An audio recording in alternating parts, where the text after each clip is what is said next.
Shalom, selamat pagi buat anak Bapak terkasih. Terpujilah Tuhan buat pertemuan kita hari ini. Kita masih diberi kesempatan, kesehatan untuk kembali bertemu pada pembelajaran kita hari ini. Meskipun kita belajar melalui jaringan internet. Sebelum kita mulai pelajaran kita, Bapak berharap semua anak didik Bapak sudah mempersiapkan bukunya, buku pelajaran bahasa Indonesia, dan buku latihan yang lain.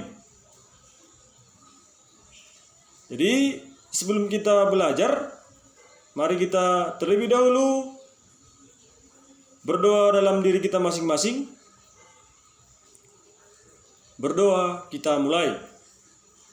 Dalam nama Bapa, Putra, dan Roh Kudus. Amin.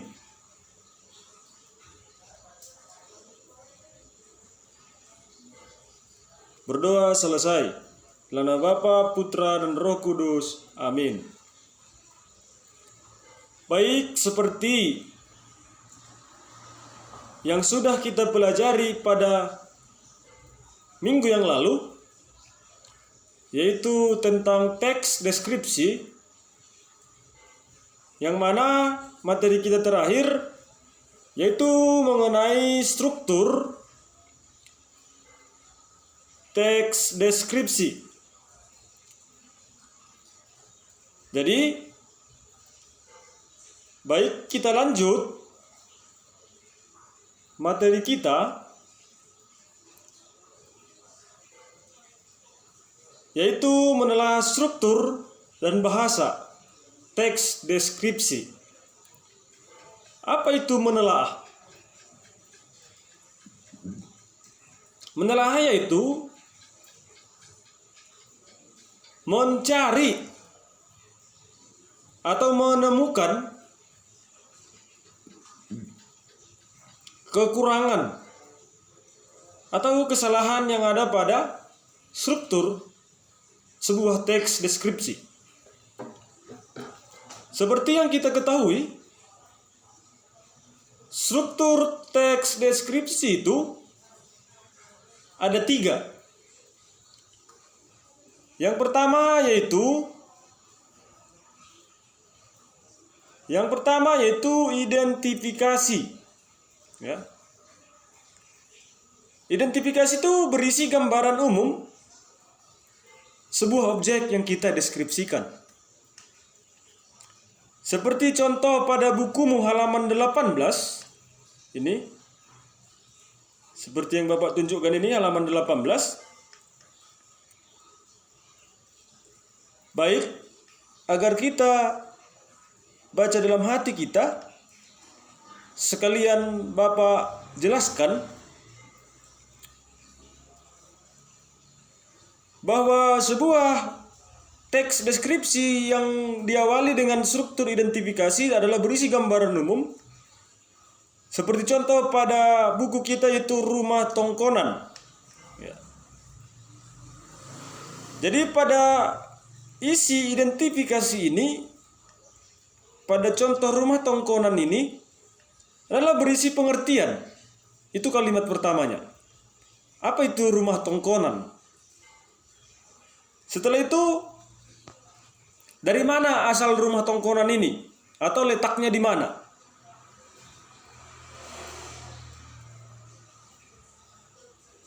Setelah itu, bagaimana bentuk? Ya, bentuk di sini maksudnya bukan secara detail, tapi gambarannya secara umum saja. Ya, itu dia isi identifikasi. Jadi identifikasi itu pada rumah tongkonan ini berisi nama objek, lokasi, serta gambaran umum objek. Ya. Selanjutnya,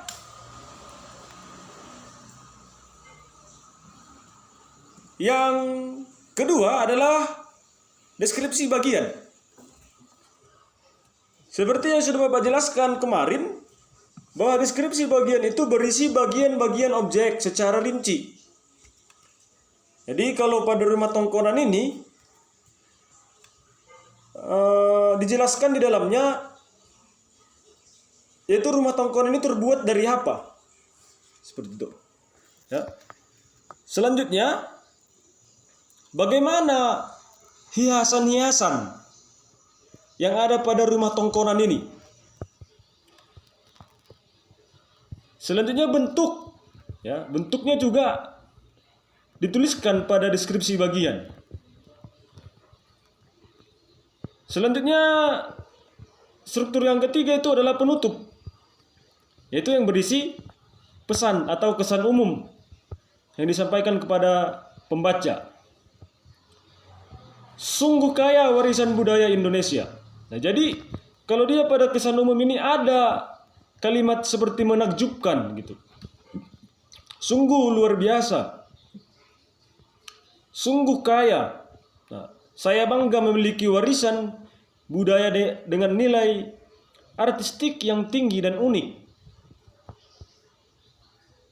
Warisan budaya ini perlu kita jaga. Nah, itu adalah bentuk kesan atau pesan yang disampaikan oleh penulis. Selanjutnya, itu dia struktur dari teks deskripsi yang perlu kau telaah. Ya, ada 3 tadi, identifikasi, yang kedua deskripsi bagian, yang ketiga penutup. Ya. Selanjutnya,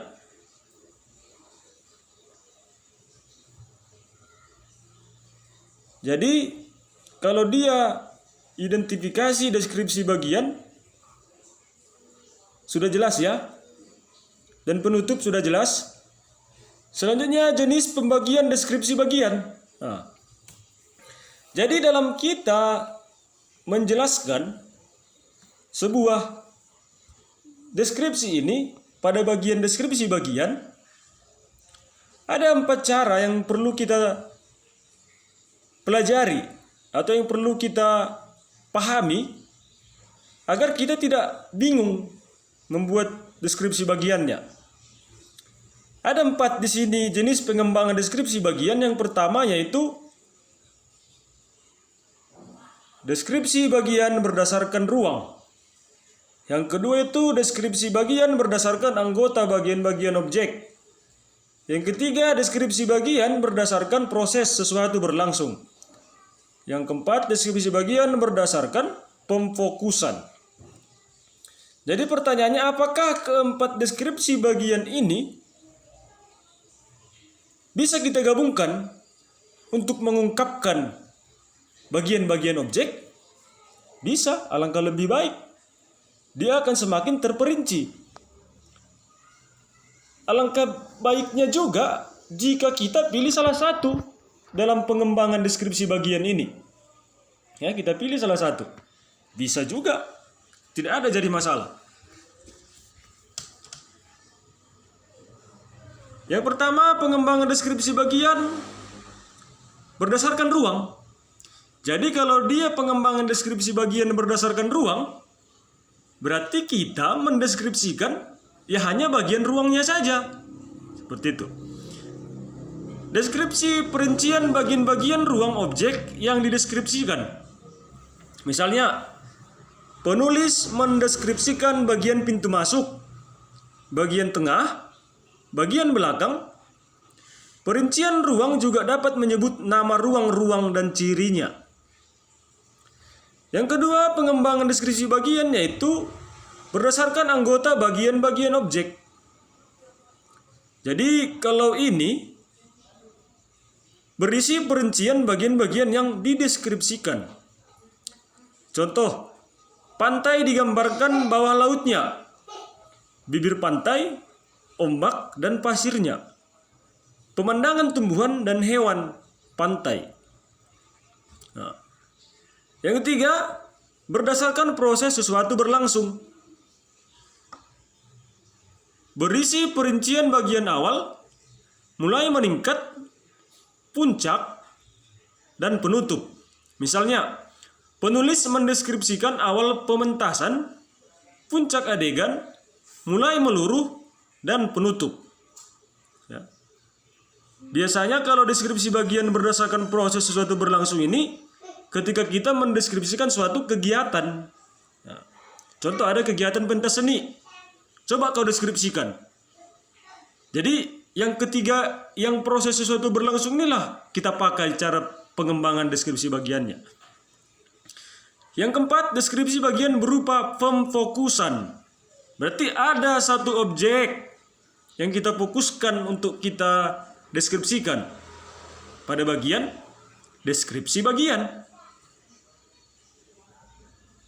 Kalau dia bagian berupa pemfokusan,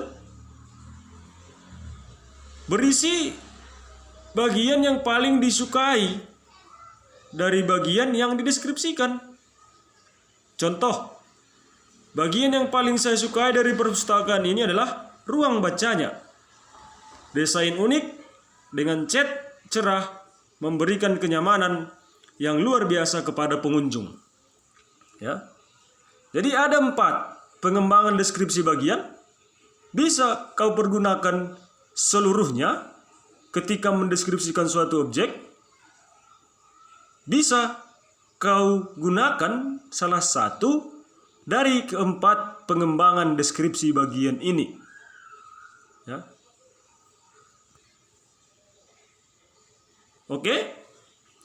Selanjutnya, tadi menelaah struktur.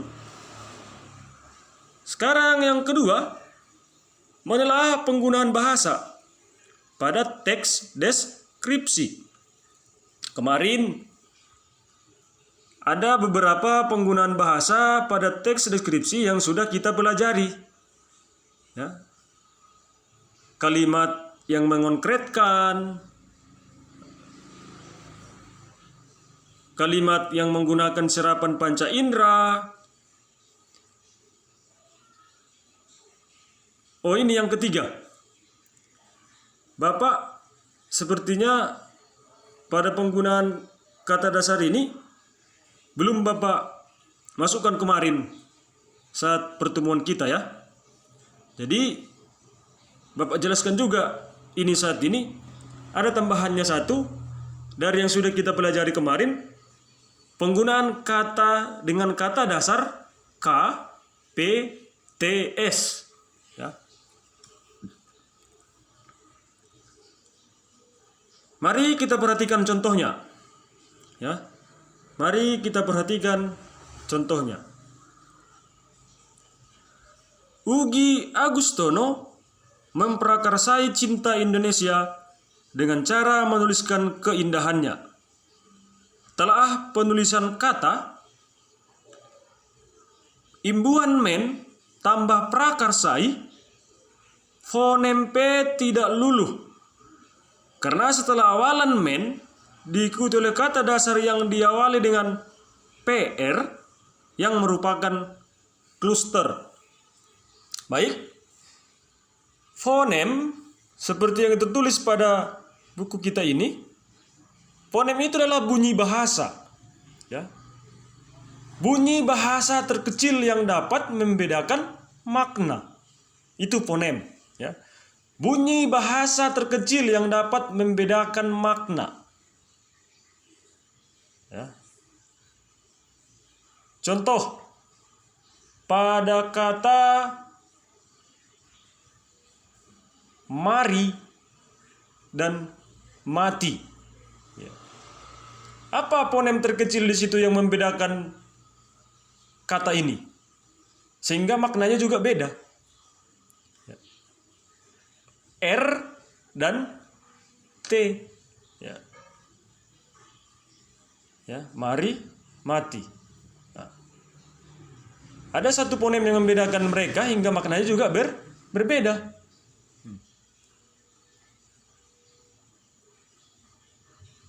Lari, cari. Nah, lari, cari. Apa fonem terkecilnya? L dan C. Itu dia fonem. Nah. Dan masih banyak juga jenis fonem yang lain. Ya. Jadi maksudnya di sini, jika imbuhan men bertemu dengan kata dasar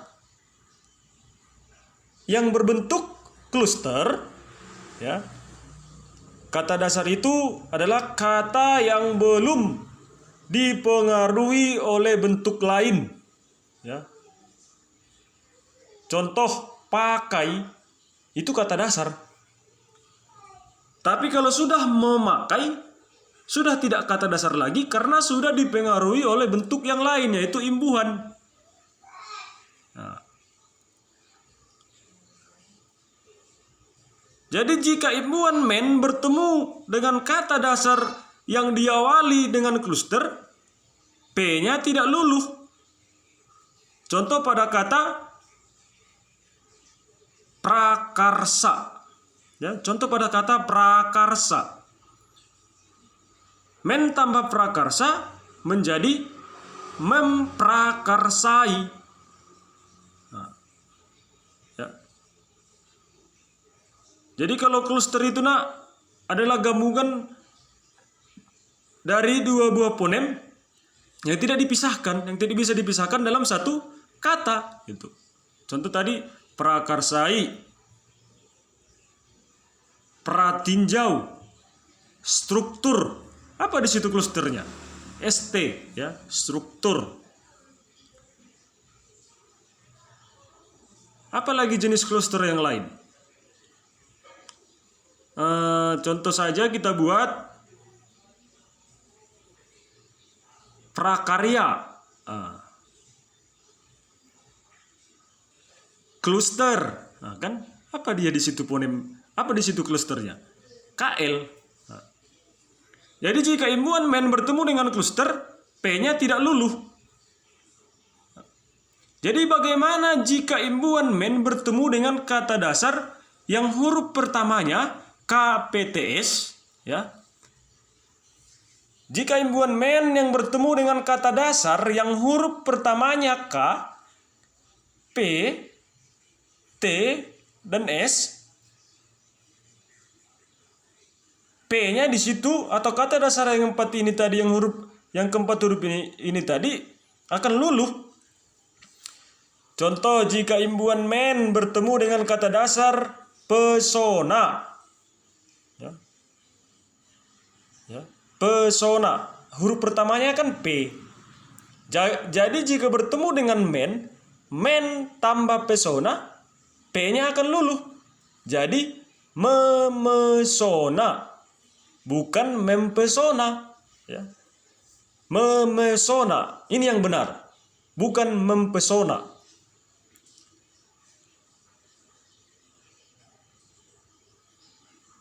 Jadi bagaimana jika imbuhan men bertemu dengan bagaimana jika imbuhan men bertemu dengan kata dasar kredit tambah imbuhan kan di belakang? K-nya tidak luluh karena dia merupakan kluster. Jadi menjadi mengkreditkan, bukan mengreditkan. Nah. Ya.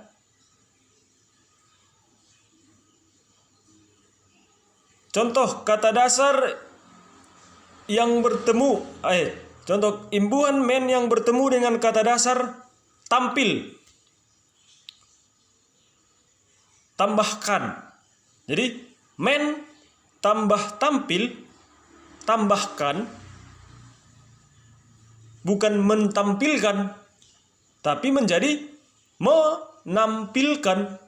T-nya akan luluh. Luluh di sini maksudnya T-nya dihilangkan, gitu ya.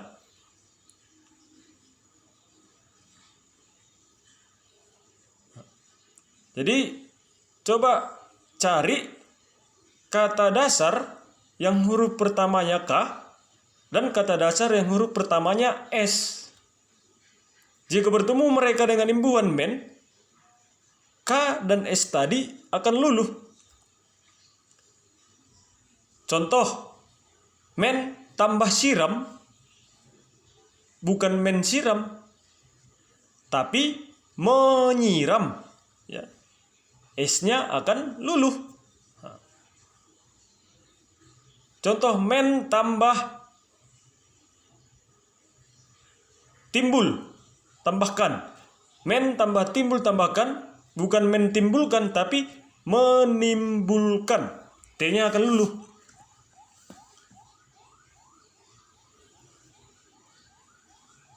Nah. Jadi, jika imbuhan men, contoh, men bertemu dengan konsumsi, bukan mengkonsumsi, tapi yang benar adalah mengonsumsi. Ya, K-nya akan luluh. Nah, seperti itu dia ya nak. Baik, selanjutnya, nah, contoh ini pada kata men tambah pukau menjadi memukau, ya bukan menpukau, tapi yang benar adalah memukau. Ya, seperti itu dia nak. Selanjutnya penggunaan sinonim, ini juga sudah kemarin. Ya, sinonim persamaan kata seperti pada contoh indah, sinonimnya elok, permai, molek. Mengherankan, sinonimnya mengagumkan, memukau, fantastis. Ya. Selanjutnya kata depan juga sudah, kata khusus juga sudah. Itu sudah Bapak jelaskan juga kemarin. Ya. Perhatikan contohnya ini ya. Kata khusus, kata umum, kata khusus, ya. Kata umum melihat, kata khususnya menonton, menyaksikan, memandang, dan memperhatikan. Bapak rasa kalau kata umum dan kata khusus kalian sudah paham ini. Selanjutnya penggunaan kata depan di dan huruf kapital. Ini juga sudah. Kalimat bermajas juga sudah. Selanjutnya, ya, ini ada beberapa tugas Bapak rasa perlu kalian kerjakan, tapi nantilah Bapak buatkan apa yang perlu kalian kerjakan, nanti Bapak buatkan pada Google Classroom, ya. Selanjutnya, mari kita buka lagi bukumu, ya. Ya. Kita buka lagi bukumu. Oke, baik. Ya, sampai di sini. Untuk selanjutnya, Bapak akan memberikan tugas melalui Google Classroom. Nanti kalian perhatikan Google Classroom-nya. Tentu tugasnya terkait dengan apa yang sudah Bapak jelaskan selama ini sama kalian, nak. Ya. Oke. Sampai di sini video penjelasan Bapak hari ini.